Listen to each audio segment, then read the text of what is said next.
Good evening, everybody. Mike Geary here for the Geek Broadcast on this Monday evening. With me, as always, we have my co-host, Peter A. Allison. Good evening, everyone. And our special guest tonight, Donna Scott. Hello. Hello. So, Donna, who are you? What do you do? What's your thing? I have multiple plates that I spin. So I got to know Pete through the book side of things because I'm an editor and I work on the Best of British Science Fiction series for New Press. That's one of the things I do, one of my day jobs. And then I'm also a stand-up comedian. Wow. And a performance poet and a podcaster and an actor. Wow, so many feathers to the proverbial cap then. Yeah. Yeah. So that's me. That's what I do. All the things. Okay, all the things. So, okay, let's start. So, as an editor, you sort of alluded to or stated, so you edit Alan Moore? Yeah, I did. Yeah. Yeah, that's I'm in the process of still editing Alan Moore because the book is still in progress. Right, okay. And how is that for you? How is that? Oh, great. I've known him for a few years, and I got to work on Jerusalem, which was fab. A very long book. I mean, very good. How many words was that book? That was like about 700,000. Yeah, that was a mammoth book. That was epic in the truest sense of the word. Mm-hmm. Yikes, 700,000 words, and I thought 14,500 for my dissertation was a lot. God. Well, I used to write dissertations like that. You know how you used to get on the journals? You used to get like the word count, a little bean, and then you would like announce your progress to the world of how you were doing. When I was doing my dissertation back in 2008 for my MA, I had that on LiveJournal. Do you remember LiveJournal? Yes. Back in the days. Yes. And it was like out of 20,000, and I got my bean counted to say like 65,000 out of 20,000 words. I was like, I have some cutting out to do. I remember when I was first writing a short story, and the maximum word count was 7,000. I hit 10,000. I was just starting to go, and I thought, this isn't going to fit in that short story collection that Adele wanted, really, is it? So I completely canned that idea and went into something else. But yeah, I find word limits are kind of this nebulous aspect that happens to other people. Yeah. So is the editing the main sort of kind of day job type thing, or is that just a side hustle? How does... Everything's a side hustle. It's the gig economy. Most of my income comes through training. As I train people in IT. You might laugh at that as we tried to get my camera working this evening. That was rather amusing, yes. Yeah, but I generally work on more up-to-date equipment than what I've got. But yeah, so I'll train people on how to use IT, know a bit about licensing, a little about selling, sales techniques, that kind of thing. You want training in something, I'll find out about it and train you. Right. Okay. So the editing and the writing. So what came first? Did you start editing and then got into writing, or was the writing was it just something, a hobby that got you into editing? How is it ever with these things? When I was 6 years old, my headmaster basically told the school that I was going to be a famous writer one day.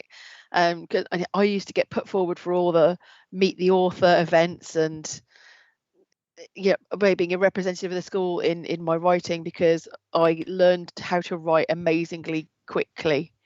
It was never original stuff. It was like, I am rewriting Elmer the Elephant, that kind of stuff. But when I've always wanted to write since I was very, very young. And the editing just happened by accident. I met Storm Constantine, the author. Wow. Who was a friend of mine. I first met her at book signing, to be honest, and I hid behind a shelf when there was nobody in Andromeda bookshops, and I was there with my shawl and the sheep bag. And then she went, "I like your bag," and I go, "Oh, thank you very much. Bye, bye, bye."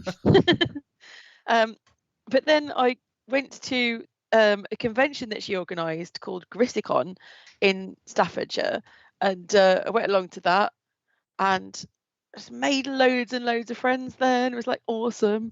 It's like the world had opened up for me. That was back in 2003, and then she invited us to her house, and she said, "So you've got a degree in English?" And I went, "Yeah." It's like, "I'm looking for editors. Would you fancy having a go?" And I was like, "Yeah." So yeah, I started work on some of the books that she was bringing out with the Mannion Press. I think I started out with David Barnett. He's doing all right for himself these days, isn't he? Yeah, he's doing okay. Yeah, I mangled his words first. So who else have you edited for? We might know. Who else will edit? There's so many things that I've touched on when I've been working, especially with the bigger labels. That I can't remember them all. No. Okay. But well, just look over here. I've definitely got David Barnett. There's a Michael Moorcock there. I definitely did some proofing on. Who was that? Graham Winterton did something of his. Yeah, loads. Yeah, I mean, Michael Moorcock's just released a new book as well, and like another Elric book, hasn't he? Yeah, it was an Elric one I was working on, or what is it called? Comic Capers. That was a proofreading on. Oh, nice. It wasn't one of the main editors on that one, yeah. Some of my friends don't realise I've edited them because it was like the secret background copy editing. I've edited you. You're being edited at this moment in time. Just in case they go, right. That's why then.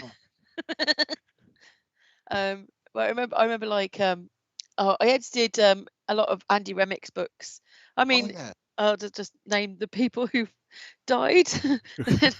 Then they won't go, what? Yeah, I mean, he was a good friend of mine as well. Yeah, Storm Constantly was a fantastic writer. Really, really. I mean, still got loads of her books upstairs in my library, like Stalking Tender Prey and the Grigori trilogy. And yeah, I was just, I was gutted I never got the chance to meet her. She seemed such a lovely person. She was so lovely. And I was knocked for six by her death. I mean, she died at a similar time to my dad. Oh. So I had all of that going on, but it was just I was just in the pits for a while. And then I felt really especially bad because I hadn't got in touch with her for a long time. I mean, all through lockdown, I was like, I was really pleased in myself that lockdown meant I was reopening a lot of old friendships that I hadn't really paid attention to for a long time because we discovered Zoom, and so all of a sudden I'm like talking a load with all my university friends and all the people we know from conventions. I'm like on Zoom with them, and it's like so much of my social life was like burgeoning that way. But I suppose I maintained some, and some just fell. Yeah. And then you're just like, oh no, I didn't mean them to. That sort of lockdown was a double-edged sword in a certain way. So obviously it was bad in that you couldn't go out. There was a lot of people were dying. There was a lot of stuff going on. But on the other side of it, I think it did sort of bring people together quite a lot. And for me especially, I started talking to I haven't talked to in ages. I've got a couple of groups that sort of started then and now are still going. A gaming group of mine that I've been in for years, and we talk, but we don't do anything.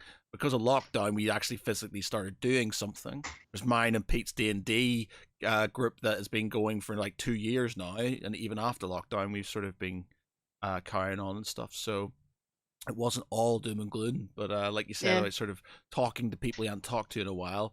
I think that was one of its sort of kind of silver linings, I guess. Yeah, that's really cool. I mean, I spoke a lot, pretty much every week, and it's still going on. But because real life is happening, I'm out there gigging and things now. But the Arts Lab, do you know about the Arts Lab? That's founded by Alan. Well, sort of founded by Alan Moore. And I'm part of it, and that's who I'm bringing the Arts Lab anthology out for and with. And even though we have been meeting every week all through lockdown, was this conducive to us getting the work done any quicker?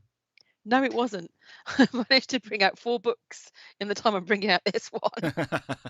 Well, I mean, I think like it was just hard work. I mean, it was really a bad time for everyone, and so I think I found my creativity and my drive dropped during the lockdown, and I think Donna's just frozen. Oh no, the IT. Oh, sweet irony. Yeah. The IT and the internet's dropped. There we go. We've got Max RRA1. Hey Max, how you doing? Saying hello. G'day. Hopefully Donna. Okay, message. Okay. We'll be back shortly. Yes. Technology. Oh. Technology. Well, for those of you who are sort of wondering about sort of my messy background and stuff, if you can see it, I've got some old school for all your gamers out there. Adeptus Titanicus and original Space Marine, which is sort of like the original epic game. But so it's just me and thee until she comes back. But yeah, I was at a war boot at the week. So war boot, for all of you who don't know, it's basically an indoor it's like an indoor car boot sale for war gamers, basically. So I did that in Stockport and Element Games to basically, like, again, if people can see, you're watching this, you'll be able to see my background full of stuff. But you also notice there's things. I don't know if I can get over there. My God, my there we go over there. Sort of lots of space and stuff because I've been selling things, trying to get rid of, declutter my life, and but we were there, and I'd sold a fair bit of stuff, and I was feeling very happy for myself because I need to pay for gas and electricity because you have to do that these days because it's stupid expensive, and I was like, right, I'm not going to buy anything because I always end up going to these things. I sell stuff, but then I go, ooh, look, shiny, other thing that I want, and I spend that money on other stuff. And there was a guy behind me selling, there's a game called Infinity, and they were selling loads of it for like stupid cheap. And I was just like, nope. And I was trying to get my friends to get onto it so I didn't have to and stuff. And they kept on dropping the price, and they kept on coming up to me because they knew I was talking to my mates about it. And like, we can drop this down. Job lot for like 250 quid. And I was like, no, I'm not going to do it. I got away with that. But then my friend turns up and he's all like, hey man, so, you've got a bit of epic stuff. And I was like, yeah. And he says, they've got 3 brand new, old school expansions over there, unpunched. And I was like, no. And I said, no, I'm not going to do it, man. No, I'm not going to do it. And then I got a slightly sort of like bored halfway through the day. I went, well, I'll just have a look over there. And I went over, and they're like they're brand new, as if they were in the box, old school, sort of like there's nothing in them bar cards and stuff. It's like that, but they're unpunched. And I was just like, how much for all 3 of them? And he was like, oh, I'll give you like 100 quid or something. I was like, oh, 60, thinking, he'll say no, and then I'll just go, oh, at least I tried. And he went, all right then. I was like, okay. So 60 quid. So that was a reasonable bargain. Yeah, it was. It wasn't bad. And to be honest, I made a fair, well, I don't say I made a fair bit of money because I don't like to think about the money that I lost when I bought all this other stuff. But I made some money back at least. And yeah, so I didn't spend. I spent 60 quid out of the money I made, which is not a lot. So I was I was reserved. I restrained myself. And for a man who's got seriously bad impulse and ADHD and stuff, it's very hard for me. So it was a small victory, and I managed to sort of do it. Has she replied back? Are we? Yeah. Message from Donna saying, no internet. No internet. So that'll do it. So, yeah, that'll break into your Skype call, unfortunately. Yeah. Or any form of on internet communications. So yeah, she's currently working out what's going on, and I think we'll just keep chatting for the moment until we hear otherwise, or Donna continues. Yeah, I mean, I'm massive saving at the moment. We talked about Kickstarter a few times, and one of the games I backed many years ago was called Cryptex. Yeah, I remember you saying. Yep. Yeah, it's still not been delivered. We talked about a game that was backed about 4 years ago now. I'm trying to think. And it's got the point now. The game is now available and for sale in retail. Wait, so it's in retail and you still haven't got it? Exactly. What are they saying about that? They're having delivery issues. Apparently, the best we can make out, it was by Inside the Box Games, and the person behind it, called Peter, I believe, has essentially, Inside the Box Game is now only one person. He's had to basically make everyone redundant. He's just lost all the money. Oh. And basically, the games were made, as far as we can make out, from what I can make out, games have been produced and they've been but they don't have the money to actually deliver it. So to actually make money, people are just basically taking the games and selling them. And but in one of the latest updates on the Cryptex Kickstarter, one of the former employees got into the actual Kickstarter profile and posted their own message, not of Pete, saying, "We have not been paid. We are owed pension and wages for months of work." Yeah. I don't think you're getting that. Well, it's like I'm trying to think. So out of I try not to back stuff at the minute. I think I backed the June game. I think this is the last one. But apart from that, I've not backed anything in ages. It's anything I'm getting stuff that's turning up basically from years ago. But one turned up to my old address. This is how long ago it went to my old address. And thankfully, my friends who used to live next door to me at the time, they realized, and then I was able to get it from them and stuff. But I've got one that was a scam, and I basically I went and got the money back from a credit card company who it was for like a USB drive type thing, but it didn't work. I've got another one. Again, tech is so bad. Which is it's like a wallet, not a wallet size, a credit card sized SSD, 4 terabyte one. And as much as there are updates, it's still nothing from that one, and it's been a fair time. So I'm giving it a bit more time before I sort of kind of see what the score is. I had one from, it used to be called Kabuki Games, Kabuki Models, but they changed their name to something else. I can't remember what they're called, but they're the ones who do the busts. I'm not sure if you can see. You can see. You can see this succubus bust over here, and there's basically the Mother Dragons one they did, and they've done all these really lovely sort of kind of like busts for painting and stuff. And I've backed them every time, but the one that we did, she's back. Hey Donna, how are you? Back. Good to have you back. Virgin Media. Damn you! I'll finish my anecdote and then we'll get back to you. And then so they had. They had no issues, and then suddenly I'd done this one was called Moloch, which is basically it was a bust of like a sort of like big armored guy and stuff, and I was like, that looks really cool, and it never turned up. And then they just basically put a message on saying, anybody hasn't got it, get in contact with us.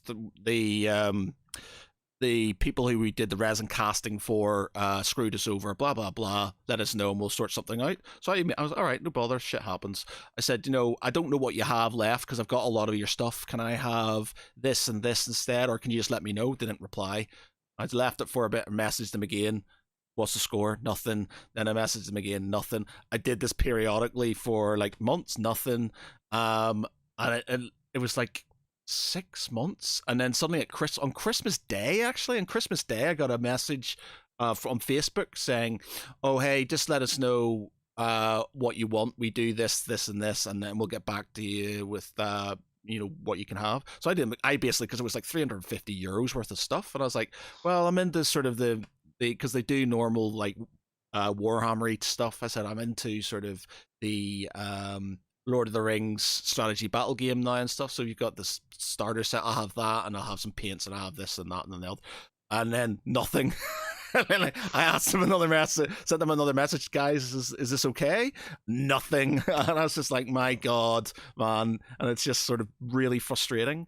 The thing is, it's like having talked, because we've had people on and we've talked about Kickstarters and how stressful they can be, and if a lot's going down, how horrible it is. Like the guys at Airflix as well, Airflix, Rob from Airflix and stuff, and I felt really guilty because he went through a lot of shit. But it's so hard not to be annoyed and to be frustrated as a consumer, as somebody who's bought it, if you're getting ignored and nobody's telling you what's going on, because you're just thinking the worst and you're just getting frustrated.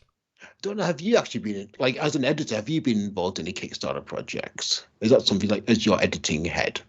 No, I haven't done anything where I've produced anything through Kickstarter. I'm going to be self-funding the Arts Lab one, and sort of like then just seeing how that goes from there. But because the reasons, like Kickstarters, they can be quite disappointing, and I've seen them fail and very stressful. So I'd rather not have that additional admin load. Yeah. So what is this Arts Lab thing that you and pulled together? Oh, yeah, Arts Lab. Okay, so I was on about that before, wasn't I? So they were a 60s thing, right. In which like you could join and you could do anything you wanted to. Like if you wanted to put on a show, there'd be people there with the resources who'd help you put the show on, and if you wanted to do any writing, there'd be people there to help you do your writing, do art, and basically you will pull your creative resources and learn from each other, and then produce artistic stuff. And sounds very cool. One of I think the most famous exemplars of somebody who basically graduated from Arts Lab would be David Bowie. Oh wow. Yeah, so that's the kind of thing that you're aiming for, really, is the kind of really good stuff, thank you. And Alan Moore, basically he wanted to sort of like have something like that in the town again, because he really loved it when he was a teenager, like going to Arts Lab and like meeting like cool creative young minds. And so he put on a day at Northampton University, and he invited along Robin Ince and Scroobius Pip, Josie Long, John Higgs, who I love his books, and Francesca Martinez. She was there too. I think was anybody else there? Well, there's a few names. And so they talked about their creativity, things that inspired them. I remember in particular Robin Ince did like a retrospective of an examination of the films of John Waters, what he loved about those. And at the end they said, like, if anyone's interested in joining the Arts Lab, then we'll take some names. I remember Kermit from the from Black Great was there as well. I remember that. So myself and my husband, we went and signed up. We're there like university. We're here in our 40s. we're young 40s. So, I know that this is kind of like they wanted to sort of like get young people together to sort of like explore their creative selves, but there shouldn't really be any age barriers, I don't think. So I know what I've done with Arts Lab is, like, I've run comedy workshops. We've put on shows. We've put on comedy shows. We've put on poetry shows. They've written and produced plays. There's been a few magazines. Some of them have been like quicker coming out than others. So we had issue 1, and we've had issues 3 and 4, and finally issue 2's coming out soon. So sorry, Pete, you fire on. There's some numerological importance there that Alan Moore would absolutely dig. Oh yeah, so we found out all about this. There's some like the kind of like everyone's kind of like, ooh, the Illuminatus and all of Yeah. that. There's don't know if you know Ken Campbell. He I was know. the actor Yeah. who very into clowning, who passed away. He was like a prospective Doctor Who at one point. Oh wow. And well, his daughter Daisy Eris Campbell, she wrote a play called Cosmic Trigger that we all went along to as part of Arts Lab, as in London, and it was about a little bit about the play that her dad had done, which was like a 24-hour play. And you know, like that one, lots of nudity. Yeah. And so it's about the play, which was about Robert Anton Wilson and the other guy whose name I never remember. Yeah. coming together with the idea of the Illuminatus, and there's like bits of the all hell Eris, Yeah. Hell Discordia, all of that. And like bringing a bit of chaos into the universe. And Yeah, there's chaos like, magic. yeah, 23 everywhere. And which in turn inspired the KLF as well. Yeah, yes, exactly. There's a little bit of crossover there. I have done some stuff with Bill Drummond too. No,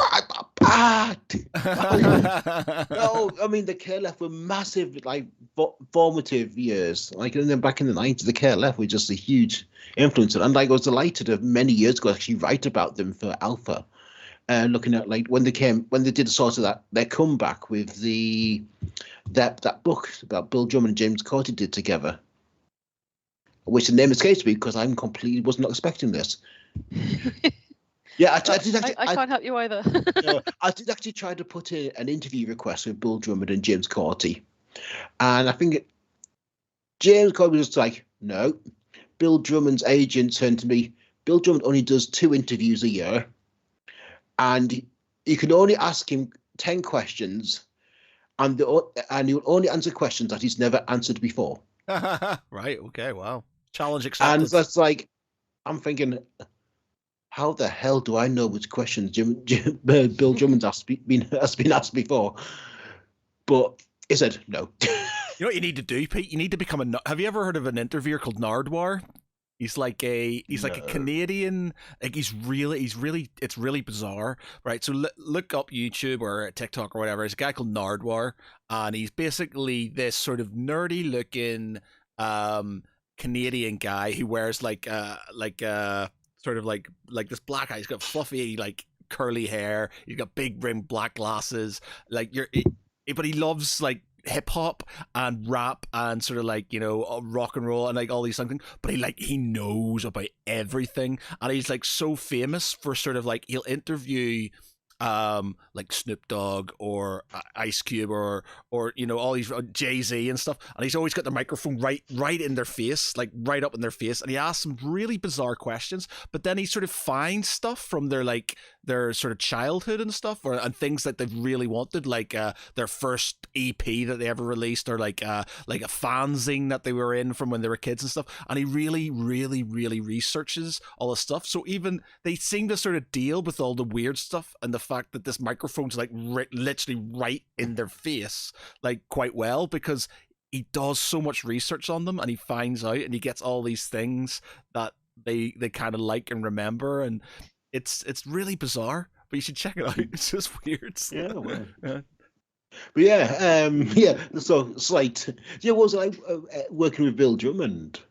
Well, here's the thing. It was only really like a little thing. Yeah. But we were. I remember Bill Drummond said something, and this is like a long time ago, when I first moved to Northampton, so about 14 years ago, and he said that he wanted there to be no arts council grants for the arts, no grants for the arts, no nothing. He said because he felt that arts should like generate from itself. It shouldn't be beholden to like an upward patron, something like that. And I thought, well, as much as we can see your point, if you do that, then you're only going to get people who already have money making art.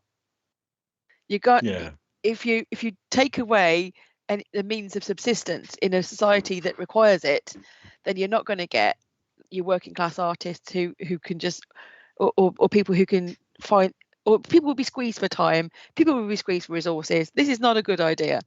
So I'm like, we're angry at you, and then Northampton Council was like, okay, we're going to do that. We're going to take away all the money for the arts. Because our local guy said it was a good idea. Oh no. So we're like, no. And another thing that they were going to do, and this is, they've already done this, but we had a place. It was kind of a bit special, and it was called the Fish Market.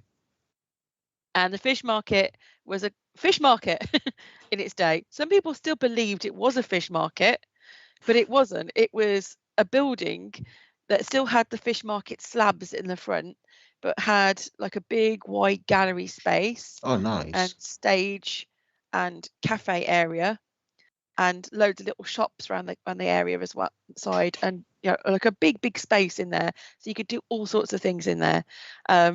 Freeze in the winter mainly. But we had I think of some of the things that were on there, lots of burlesque shows. Oh, nice. In little retrospectives on the Wicker Man, art installations that were there, and all sorts of lovely things. And I remember there's like a Mad Hatter's tea party, and my husband had to be like a fox in a waistcoat and sort of like go up and be cheeky to people. He would love that. I know, Neil. He would absolutely love that. Yeah, he's a very good fox. Yeah. But yeah, he's a. So they decided to close the fish market. They wanted to like turn it into a bus station, and we all protested, said no. It happened eventually, but there was a few years in between where we managed to stave off, with the people who wanted to knock it down. Yeah. And Bill Drummond came to do this project called 100. He's done it before. Oh, yeah. In which he wants only 100 people, but exactly 100 people. So you turn up and you kind of hope that you're in. So in fact, like, might even grab some of the people to take part in it. And what we did was we did this thing where he marched us all round a mile radius of the fish market, like we were going to like do some kind of protective magic of it or something. He'd spray painted like a little number on the pavement all the way around, and I said, like, and as you walk, we want you to drop off. So there's one person standing at each of these points, so you'll just be able to see the person next to you, maybe the person next to them, and the other way. But the idea is there's 100 people surrounding the fish market, and we're going to like pretend that like if there's been no art, what would people think of as like music if they had no idea of what music was? And we're going to do like a call, so like we went hey or something like that. I can't remember what it was. It was like a tune. It was like or something like that. And you had to only do it when you heard the person that side of you do it, and then you did it, and then the next person there did it.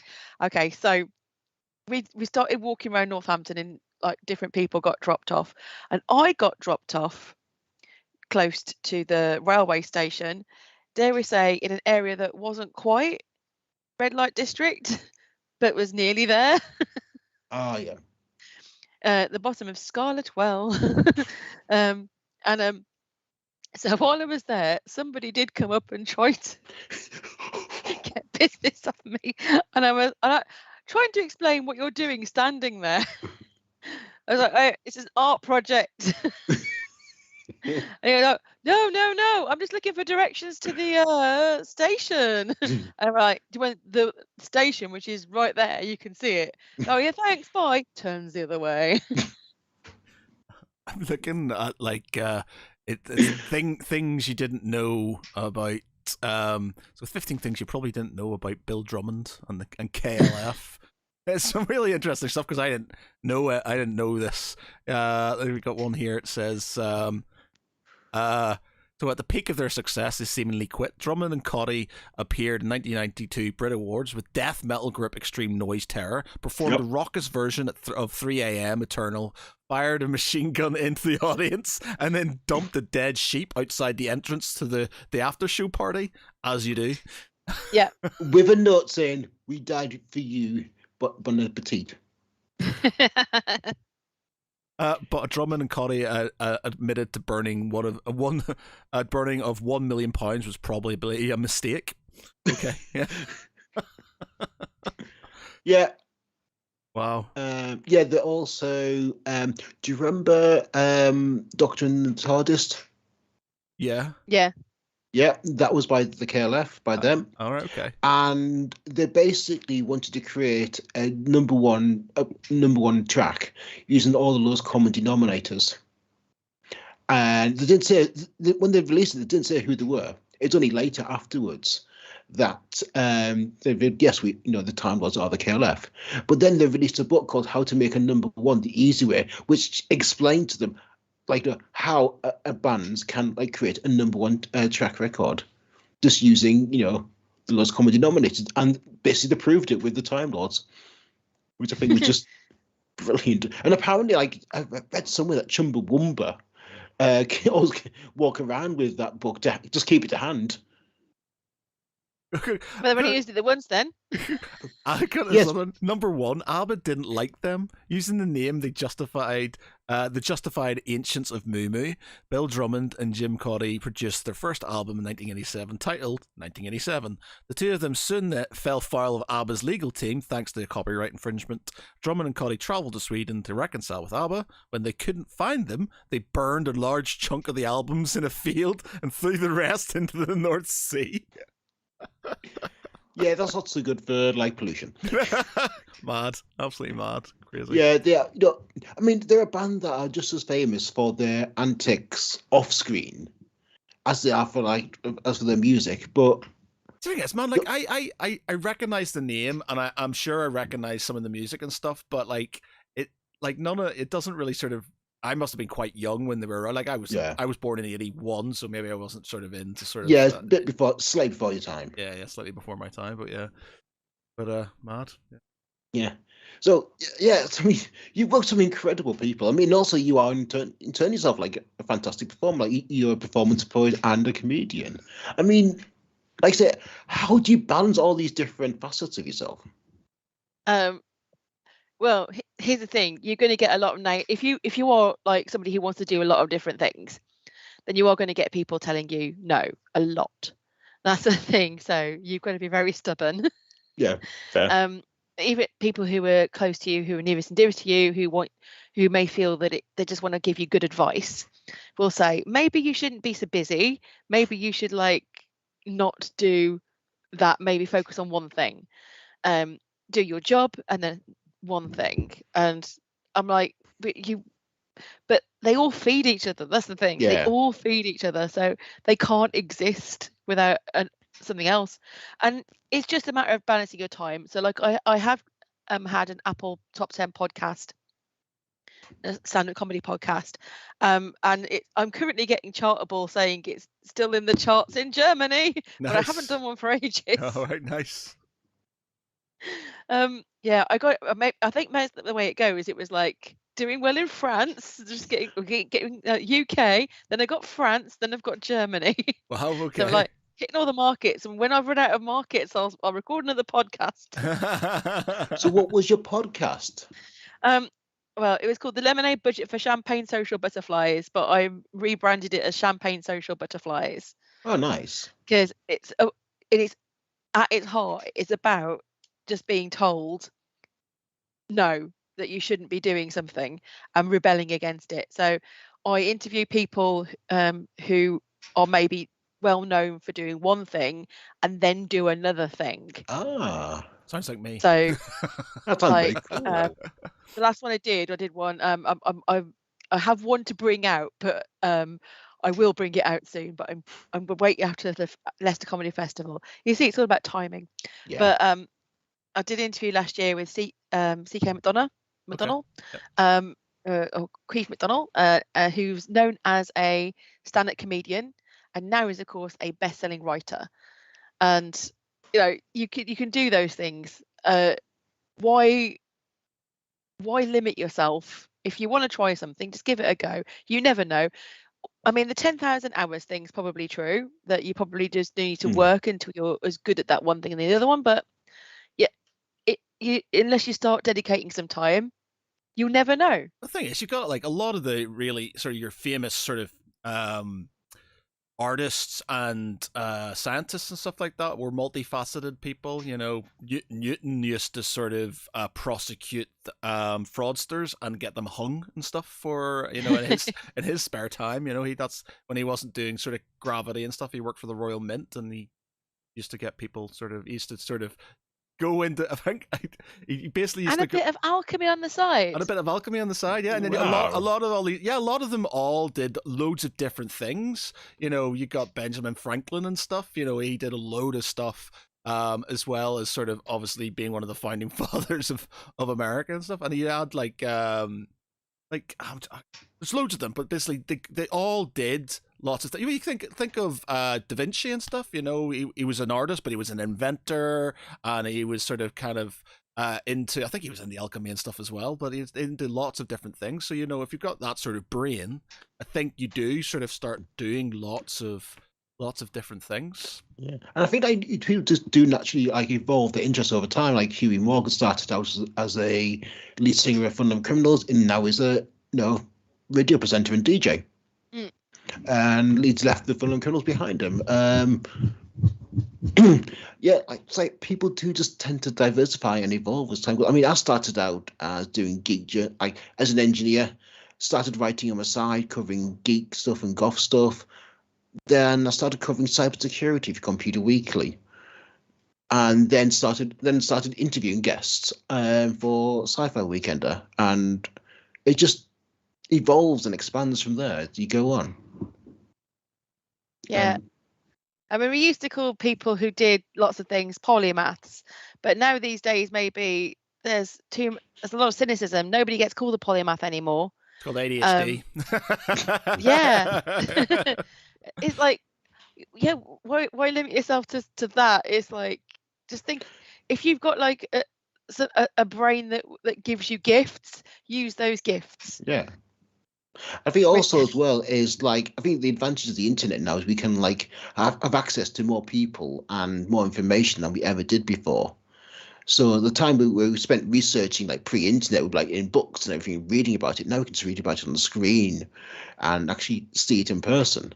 So I think that has kind of almost streamlined the process.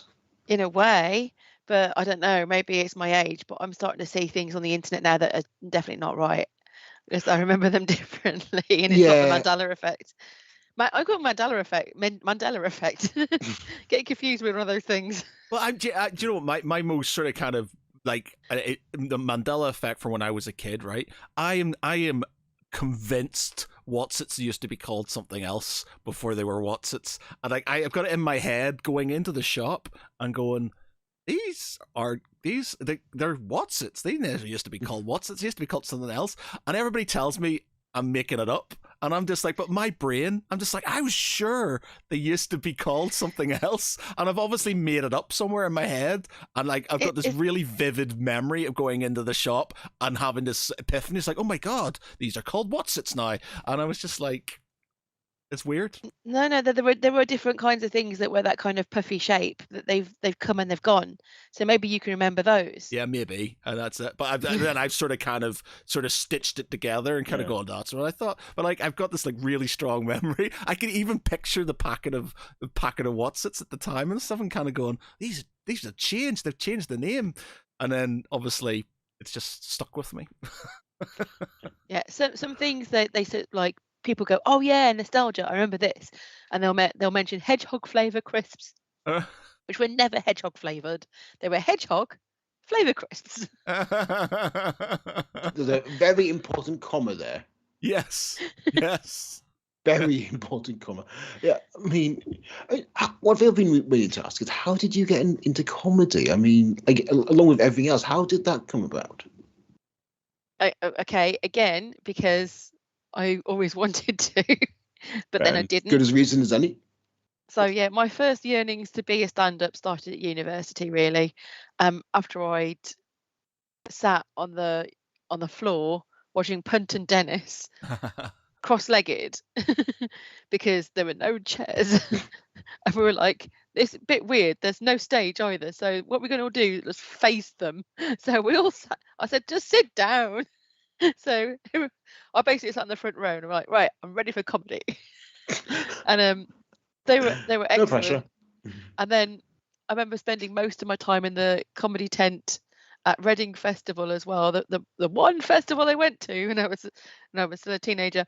And yeah, I did see loads of bands as well, but I remember spent quite a bit of time in the comedy tent. That was a weird, like years later, there were people that I saw then that I've gigged with now. Still going.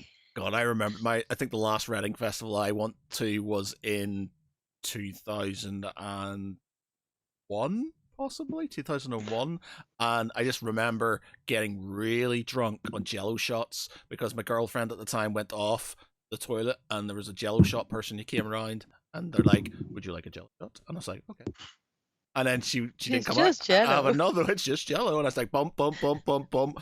And I was absolutely smashed by the time she got back. And I just remember missing Green Day because I was so drunk. But you didn't miss Green Day. It's so drunk. I sort of kind of vaguely remember them in the background and stuff. But it's like that was the same. I think it was the same year where Dillinger Escape Plan took a shit on the stage and then put it into a plastic bag. No, I threw it into the crowd and somebody threw it back at him, so he just smeared it all over his t-shirt. He just picked it up and smeared it all over his t-shirt, and I was like, that's insane, man. That band are crazy. And people have a go L7. Yeah. Yeah, but Dillinger Escape Plan are notoriously sort of like they've had some problems, but yeah, mad. Loose. That's a loose definition of the term. I mean, there's not enough gel.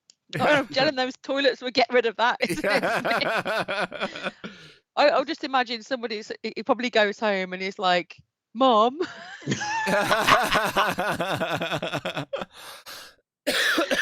It'll be a really, really bad aerial advert. It gets all those that grime off your t-shirt and Dillinger Escape Plan shit. Here you go. Now that's an advert I would love to see. Yeah. So, what's your style of comedy? What do you? What's your sort of area? What do you do? Well, I do. I'm kind of like. It's changed. Like I'm kind of a little bit rude. I'm a little bit rude with some absurdist poetry and just basically I just try. People will see me on stage. You look at me. I'm such a nice middle-aged lady, and then it's like I'm a little bit not what you expect. All right, good. Interesting. So. Yeah, kind of a very similar persona to this, but it's not quite. My voice is slightly different as well. I also like come across like slightly differently on stage, I think. So yeah, and yeah. So I talk about all sorts of things. I talk about a lot of real things that have happened to me, like my medical stuff. Did a show last year called Weird Sense of Humor. What was that about? Wow. I grew one. So yeah. I don't know if you know about this, but Pete does, but I grew a massive tumor. Didn't realise. And usually when women have these things, if they're a bit of a problem, if they're bigger than the size of a grape, and mine grew to the size of a baby. Oh God, fuck. Wow. So yeah, I won't do my material. I know it's gone past the watershed, but it's quite rude. So yeah, but yeah, it can be a bit shocking. You can imagine with a lot of medical stuff, there's a lot of body stuff. So I talk about my body quite a bit. Okay. Interesting. Yeah, if you get the chance to see it, do see it. It is, hair-raisingly wonderful experience is the best way I can describe it. Oh, high praise indeed. All right, there you go.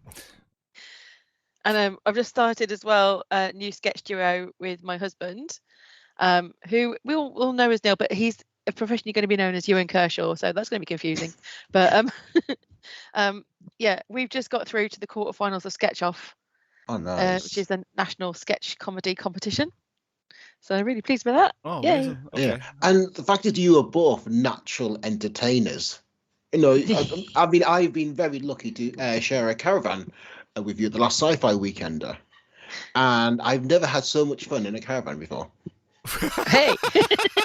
Wow, Pete. Yeah, okay. Yeah, I mean, last night that could go either way for me. You know, I'm just. That's me. There was just a lot of heckling top of the pops, wasn't it? Yes, there's a lot of heckling, and we went from 80s top of the pops to politics, back to 80s top of pops, then to environmentalism, then back onto 80s top of the pops, and just it was the most entertainingly wonderful evening I've ever had. But also just the whole at the Sci-Fi Weekend itself, and the when Neil was shanghaied onto the stage. Oh my God. Yes. You know exactly what I'm thinking about. And again, it's a side of Neil I've never ever seen before. Sci-Fi Weekender seems like an absolute crazy place, man. All these weird guests you bring on from that place, and then they come in here and they're craziness. Well, you're going to be a guest as well, aren't you, Donna? Yeah, I'm going to be a guest. There you go. All the crazy guests. Weekender. So yeah, what will you be doing at Sci-Fi Weekender? I'm going to be doing a stand-up comedy. Oh, nice. And I'm also going to be on a book panel because I do the things. Really looking forward to this. There's loads of people there. I'm really looking forward to seeing people I've seen before, people I know. So the anti-poet will be on. Oh. They're amazing. The anti-poets? Yeah, you got to Google them.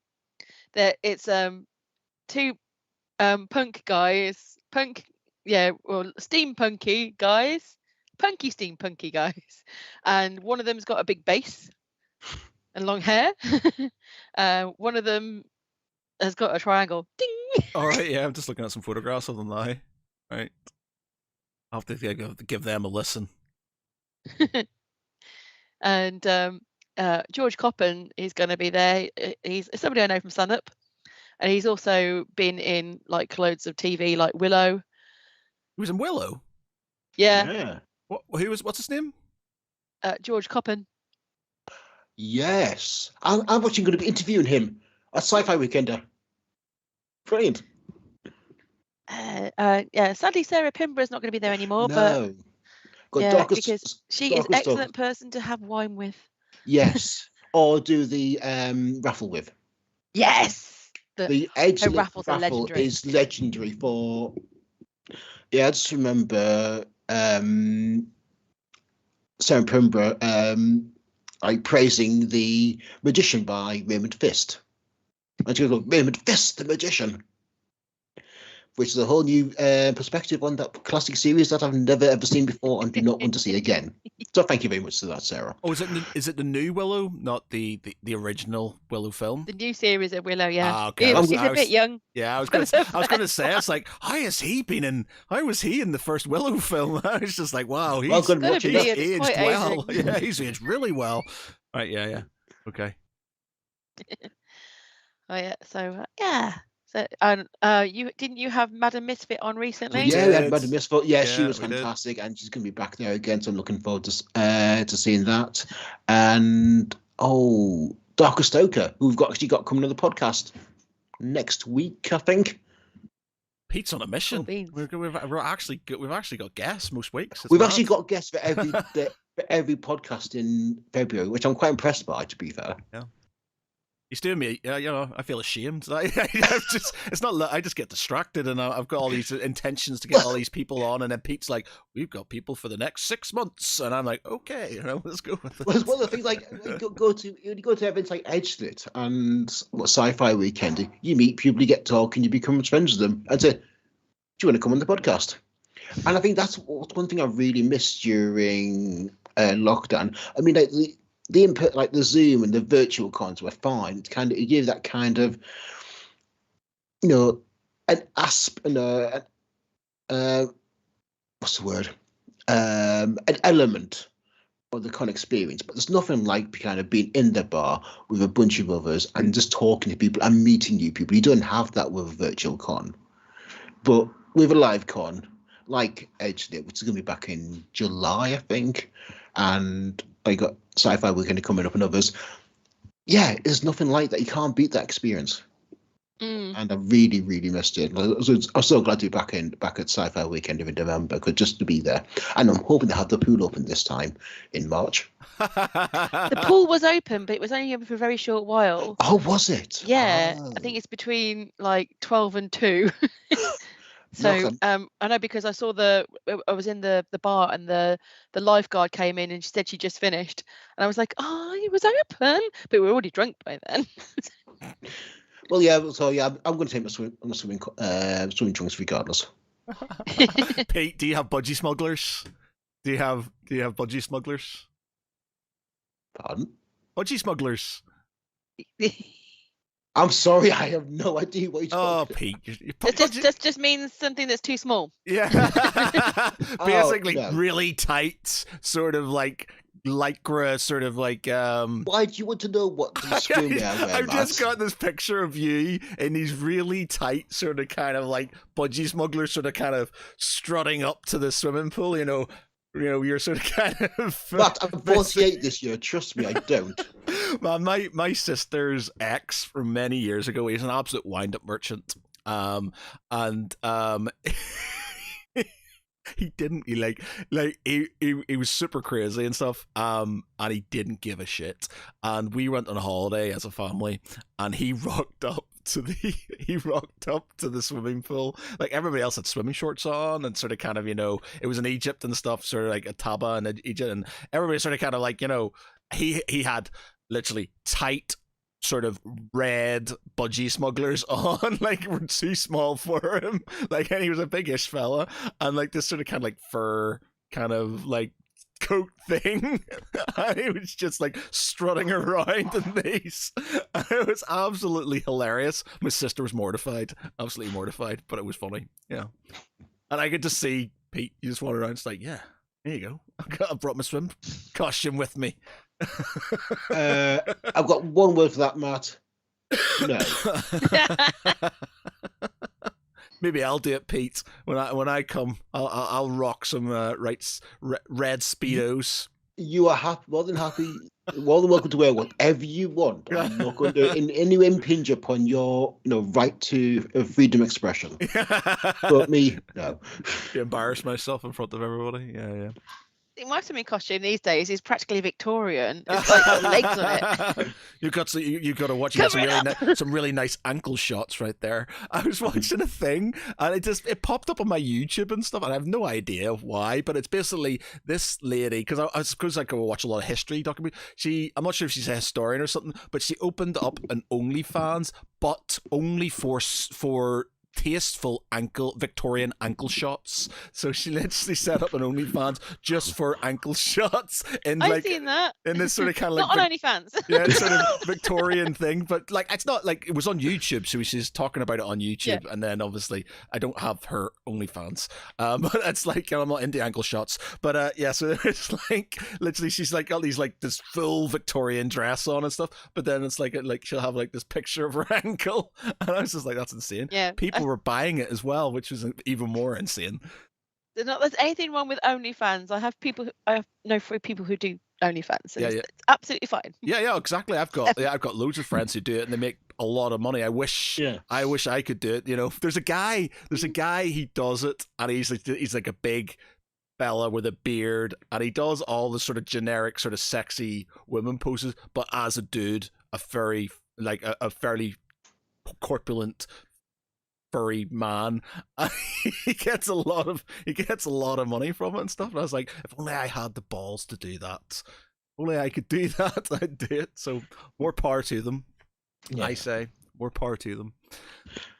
Yeah, I mean, I think it's just her entire approach of doing Victorian shots in a very anti-Victorian time, really.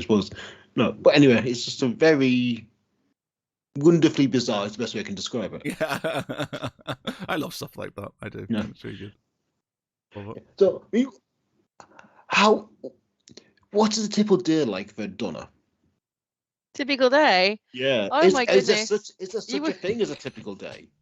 Well, I'm very lucky that I now in my day job work hybrid, so that gives me loads of extra time to get things done. So it's if I get up in the morning, I can do some writing before work, or do last night's washing up if I've been really, really bad.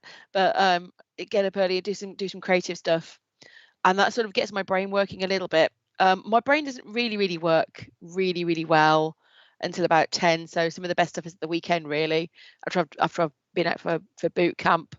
But yeah, I try and fill the day with like little bits here and there. I approach creativity like a hummingbird, little snatches when I can. So you've got to give your all in when you're working. But if there's like, oh, it's lunchtime, I'll just make a note of this now. Why not? That's what the little keep notes in your phones for, so little ideas can go there. Work on them later. But yeah, so the evenings I do as much as I can working on my material, reading stories for my work, my other work, catching up on bits of admin. I usually find that admin is a great procrastination tool. God, I'm getting into Pomodoros as well. Pomodoros to get little bits done when I know I've got to do it. I find myself like if there's something really, it's really weird. I would sit there and do mind-numbing admin, and rather than do something important because I just can't get my head around it. Now I am ADHD, so it's just sort of one of those things. But I will literally do spreadsheets and stuff like that because I don't know. It seems to sort of kind of lull my brain better than sort of, oh, I've actually got to do this thing, but I can't do it because I need to do it at the very last minute because that's how my brain works. That's me in my tax returns. Oh yeah, it reminds me I need to pay mine, but I haven't signed on my forms yet. They're in the post. The tax. Will they get there tomorrow? That's the thing. The tax man. I got some money. Yeah. I got some money through from like inheritance and stuff, which is sort of like, and I'm not sure because I don't know why, but basically because generally if you get money from when my father died, it went to my mother, and it wasn't taxable because it went to my mother. So that money, but there was some other thing that he had in a trust, and basically the government went, we want a bit of that, and they took a absolute fortune. But then they sort of initially went, okay, well this is going to cost you 16 grand, and then I was just like, okay, that's a lot. And then it came to the day, and the accountant turned around and went, oh yeah, so your tax liability is 22 grand. And I was like, yeah, what? 22 grand? I said, what happened to the 16? I went, yeah, but you've got a student loan, so what you need to do is you need to pay that and then you claim it back afterwards. I was like, yeah, but I still got to find an extra 6 grand and then they'll pay me back for what and I said, how does that work? But yeah, that was just easier to try and pay off the student loan because I was just like, what is that madness? So yeah, government taking loads of money off me. Yeah. And then you got people like the current absolute shambles. Oh yeah, there you go. Yeah. Hypocrisy. All I say is work events. I don't even know what's been going on. There's been sackings. There's been what is it? That was like a parent's shareholding that wasn't his, but it was his in another country. It's just anyway, it was wrong. Conservatives being conservatives, basically. Well, it's like when you kind of like get a week in a conservative government, they're getting longer each week. We've read those tweets where it's like, and this is what's happened in the conservative government this week, and it's literally and. Each one's a novel now. They're reaching novel length. And you're thinking, someone's going to really hit the fast forward button on, like, let's see how many controversies we can squeeze into a government in a week. Oh, it's that guy, isn't it? That guy Yeah. who does them all the summaries. He's really, really good. Yeah. I mean, 10 years ago, if I'd written something like that, it'd have been thrown out and said, that's not believable. What is this madness? Yeah. Now it's like it's everyday life in Toy Britain. We're in the multiverse. Yeah, it is. Pretty much. In a single very crappy It's like the peripheral, isn't it? This is the jackpot that's happening just very slowly. What did you think of the peripheral? I really liked it. Yeah. I don't know the book though, so Yeah, I've read the book and loved that as well. The core premise is the same characters, but the way the story developed, it increasingly diverged from the original novel. But I'm fine with that. One's a book, one's television. You can tell. Yeah. One's better for different stories than the other. So I'm not purist in that regard, but I am looking forward to Neuromancer on Apple TV. And if they've got to have Molly Millions, they've got to have Case and Armitage and all of it, and Riviera. But yeah, if they don't have them in, I'm going. There's a lot of good stuff on Apple TV, but I don't have it. There's currently, I think there's a 3-month free trial on Apple TV, which is distinctly appealing to me because I want to see several shows on that. There's Severance, which is very good. Ted Lasso is really good. It's really sort of it's weird because I'm not really into football, but it's really sort of like light-hearted, heartwarming type sort of TV. It's quite nice. Very positive. I've just made it for Brett Goldstein, and now he's in Marvel. Wow. Yeah, I mean, one thing I just finished watching is Only Murders in the Building. I love it. Oh, I love so good. That was so well done. Good. I mean, the second season wasn't as tightly plotted as the first. Yeah. But the characters and the dialogue were wonderful. Steve Martin doesn't age. He's one of these guys. He just looked the same pretty much as I remember him, and it's so good. Like my mum loves him as well and stuff. So it's like it's one of those things. It's weird because like me and my mum like these things. So I was really into Downton Abbey with my mum and stuff, and we're into like Only Murders in the Building and stuff. I remember she came over to stay here for a couple of days, and we just sat there and binged it, and we just watched it and stuff. So good, really good. Yeah, Selena Gomez's jumpers has been my winter style. Yeah. I feel really bad for her. She's been getting a lot of there's been a lot of people sort of kind of questioning her because she's her sort of basically body shaming her and stuff, which it's been horrible and stuff. I think she's beautiful. Yeah, she's amazing. Yeah, I love her character. Yeah. Anybody, I'm gonna say, I'm quite old now. This is what happens. You can start out in the middle of in the morning, 2 sizes smaller than when you go to bed. It's possible. I mean, it's going to happen throughout the day. Yeah. I mean, there's that line from Red Dwarf. Which was it? Anyway, but yeah, I was going to say, when you're 18, you can eat what you want, drink what you want, and still squeeze into your size 10 jeans. Then if it happens around 24, 25, you wake up one morning and you realise you're a fat bastard. Yeah. Basically, it's our body muscles give way, our bodies change and adapt. We grow old. It's part of life, and who cares? Basically. Yeah. Yeah, I remember being in university. In school, and because I played rugby all the time. I can because I was active doing stuff all the time. I couldn't shift. No, I couldn't put on weight. So I was like 11.5 stone or something like that. And I was like 11.5 stone, 6'3". And my rugby coach was always telling me you need to put on more weight and stuff. And I couldn't. I just couldn't physically. I could eat everything. I could eat all the time, and I still couldn't put on weight. And then as I got older, I can't seem to keep it off and stuff. I keep on telling myself it's like it's muscle because I do some weights and stuff. It's definitely muscle, but I'm like what? Verging on I'm 16.5 stone now, maybe sort of verging on sort of quarter coming up to 17 and stuff. I'm just like 41. The portly belly's coming back and stuff, and it's just like no.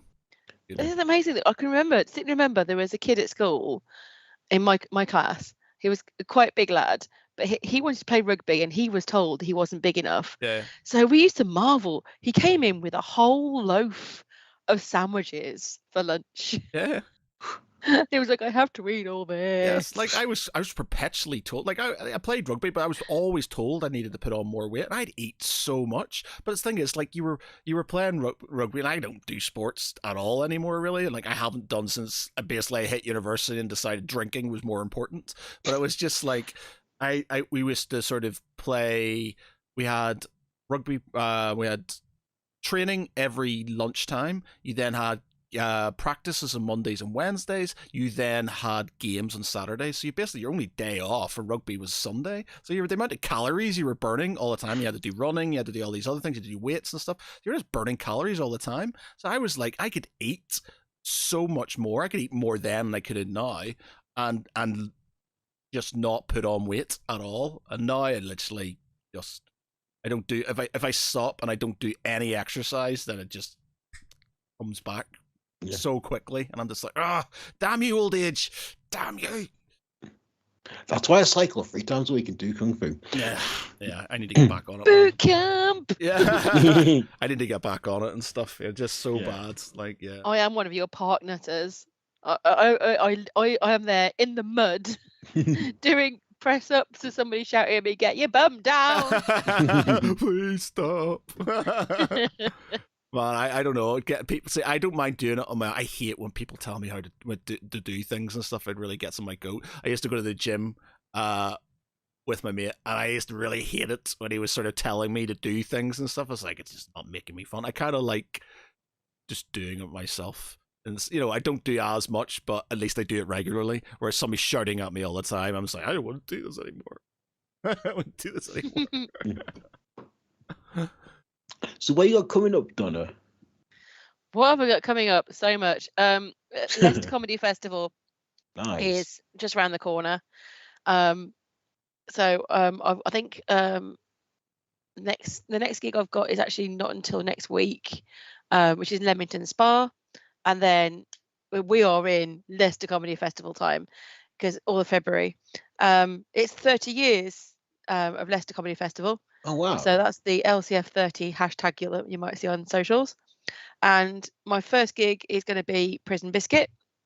Then I've got the following day a couple of gigs with Improv Provocateur. So that's the outfit run by Alex Leam, and that involves the candle, and it's very dangerous. Sounds good. You hold the candle up, and you have to like do improv while you're holding your hand above a candle. Okay. So I'm doing that. Then what have I got? I just have to just consult my diary now.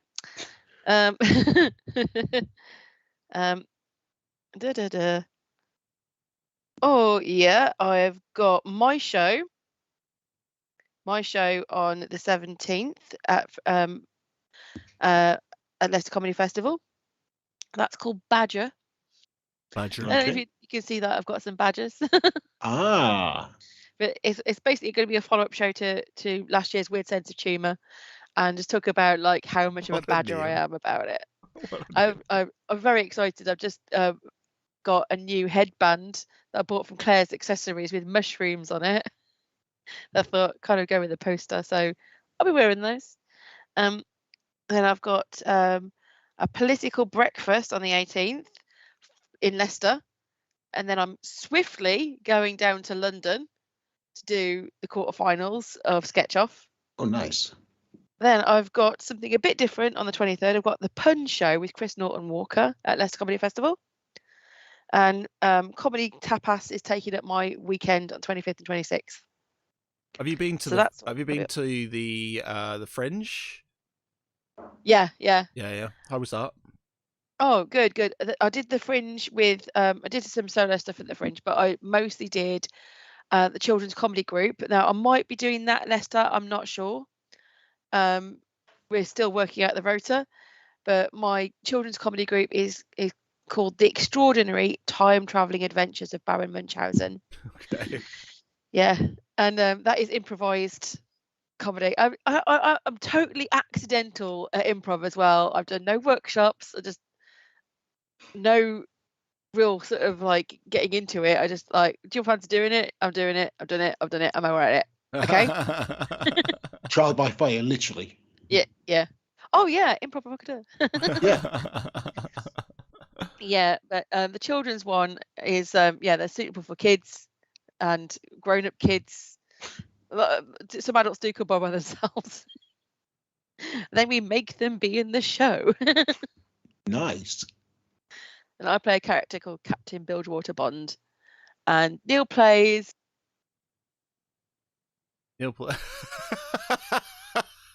More technical problems for the IT support. Sorry, I just trod on it. Yeah, Neil plays Cowboy Carl. Yeah. It's not a technical problem. I just trod on the thing. It's amazing because like our project manager in work is like she work her department's IT, and she can never get her microphone to work, and she can never get a thing, and it's this running joke that she's basically Jen from the IT crowd and stuff. And yeah, she's like, she works in IT, but yeah, she doesn't know how IT works and stuff. It's always quite amusing. Okay, great. Yeah. So we're all there. It's all about blagging it to begin with. Yeah, I know what I'm doing. Yeah, no, I'm doing. Yeah. And then you'd research it, and then you're good at it. Yeah. Fake it till you make it. I could do that anyway. Fake it till you make it. Exactly. Yeah. I mean, the first time I wrote about cybersecurity, I just got in touch with Computer Weekly and said, "Hey, electronic voting's coming in. Would you like an article about it?" And they went, "Yeah, go on." And I thought, that's great. Oh heck. So quickly got speaking to a few people, and researched it and interviewed people, and I've been writing for them ever since. But yeah, you just find something that you really are passionate about and want to do, and just do it, and that passion will drive you to do the best you can, and just keep going for it, and just keep trying. You like fiddling with that mic, don't you, Pete? Did I? Yeah, you do. When you're talking to somebody, you fiddle with them. You're like this, fiddling with your microphone. Okay, no, I'll stop playing with it. Sorry, I apologize. Such a you're furiously scratching yourself. I'm going to staple my fingers to the table next. Yes. Somewhat extreme, but hey ho. Okay. So we usually sort of end the podcast. Now you're into your sci-fi. And bye. Things like yes, bye. See ya. Later. So we sort of usually end it with like it's kind of like a pop quiz, and the sort of kind of thing is you think of a sci-fi or geeky franchise. Can be anything. It can be fantasy, can be sci-fi, can be whatever your heart desires, and you think of a character, and then you tell us what the franchise is. DC, Marvel, Lord of the Rings, something like that, and then we have to guess who the person is. So we each do one of those. Is it something you? I mean, like a 20 questions thing. Yeah, well, exactly like 20 questions. Like 20 questions, but there's not 20 questions. You just got 60 seconds to do it, and then after the 60 seconds, you got one more question, and then you got to guess. Do you want to play the Who's guessing? Am I guessing? Am I? So you got to think of one, and then we'll guess, and then we'll think of one, and you both guess. So it's basically both of you to guess my one, both of us to guess your one, and us two to guess Pete's. Okay. Yeah. So Pete's always good at starting these, so if we can give you an example. So, but that being said, Pete always thinks of he does one of two things. They're either really easy or stupidly obscure, and you're just like, you have no idea. So give us a relatively easy one. Doesn't have to be super easy, Pete, but something that we might actually be able to guess. Okay.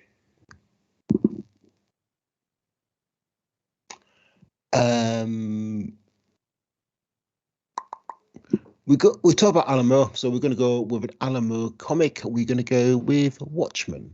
Ooh, interesting. Okay, so Watchmen, 60 seconds. Go. Are they a part of the Watchmen? The original Watchmen? No. Ooh, okay. Are they a part?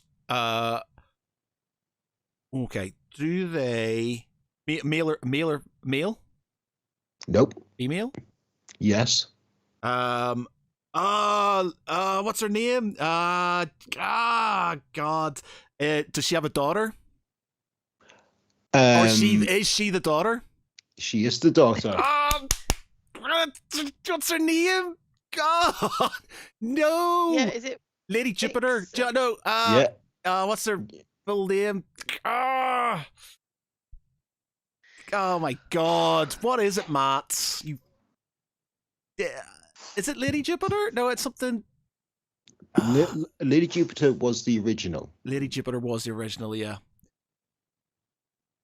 Oh, God! Oh my God! So that's 60 seconds. Bear with me 1 minute. It's right there. It's right there. Go on, so Donna. I can't think of. Is it something like Vixen? No. No. I don't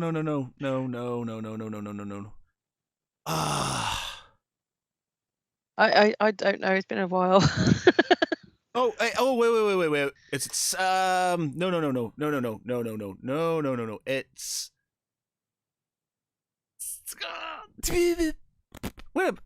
That's easy for you to say, Matt. Oh man, I don't want you to tell me because I know it. It's. I don't know. I'm thinking. I've got a. Shall I just say it, Matt? No. 1 minute. Silk Spectre. Yes. Well, that was the original. What? That was lit. So, what? Lady Jupiter is the daughter of Silk Spectre. So which one were you? So wait a minute. I said Lady Jupiter. No, Laurie Jupiter, not Lady. Oh yes. Didn't get any close points. Oh dear. Boo. Okay. Yeah. Okay. So it's not Silk Spectre. The daughter of Silk Spectre, Laurie Jupiter. Laurie Jupiter. Okay. Have to sort of. I'm gonna have to. Silk Spectre. So that was. Yeah.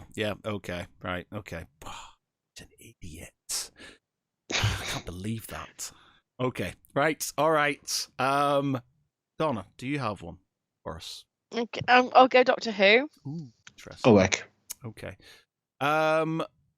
Right. Doctor Who. 60 seconds.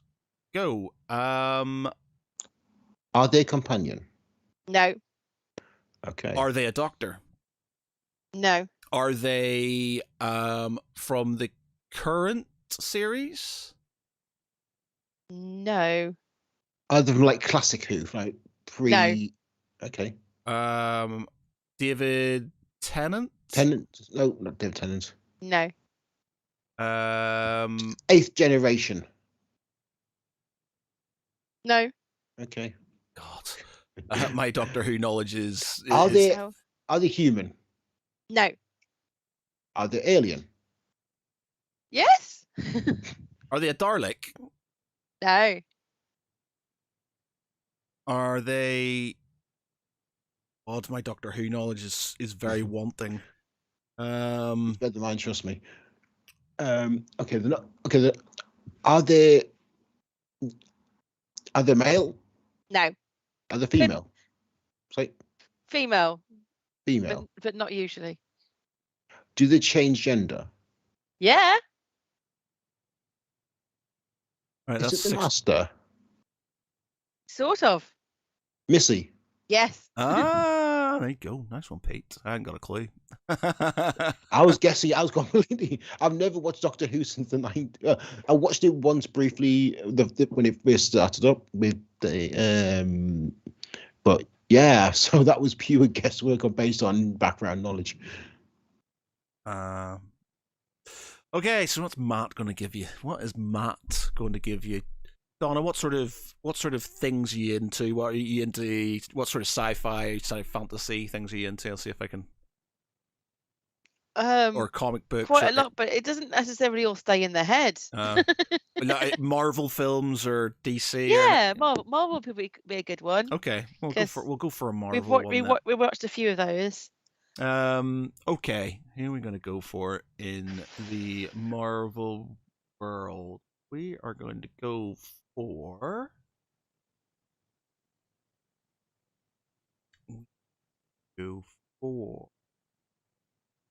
um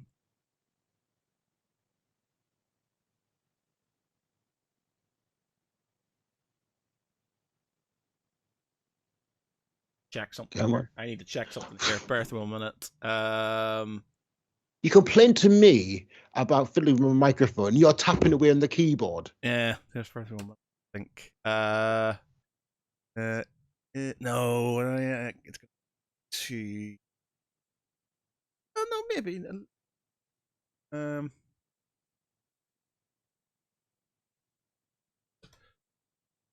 Okay. All right. Yeah. All right.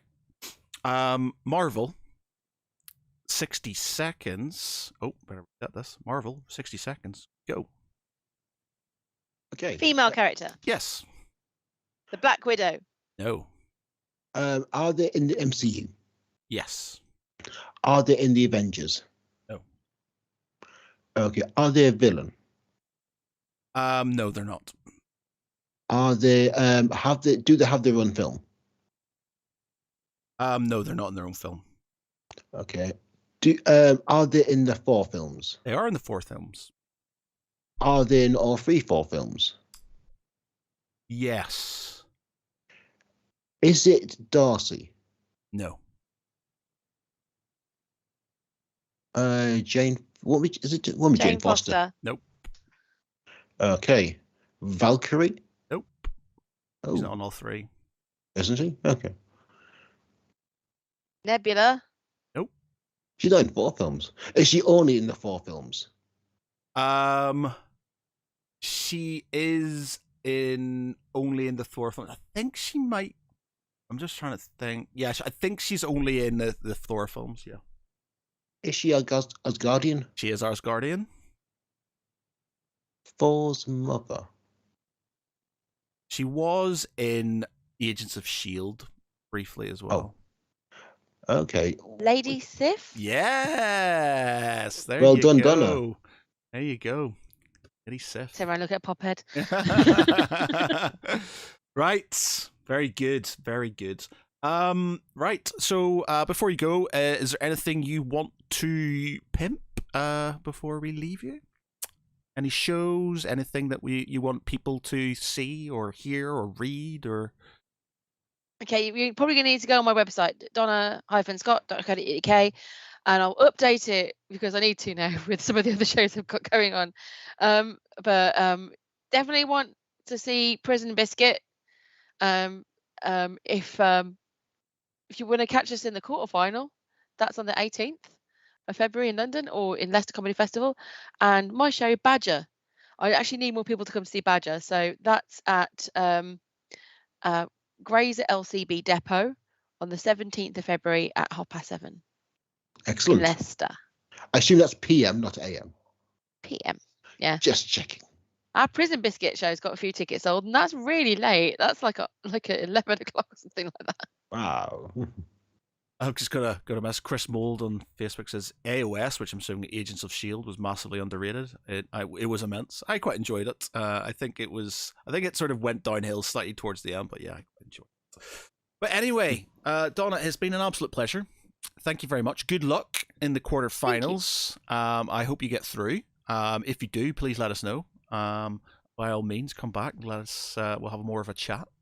But for tonight, I've been Matt Geary. With me has been my co-host Peter Ray Allison. Good night, everyone. And our special guest, Donna Scott. Bye bye.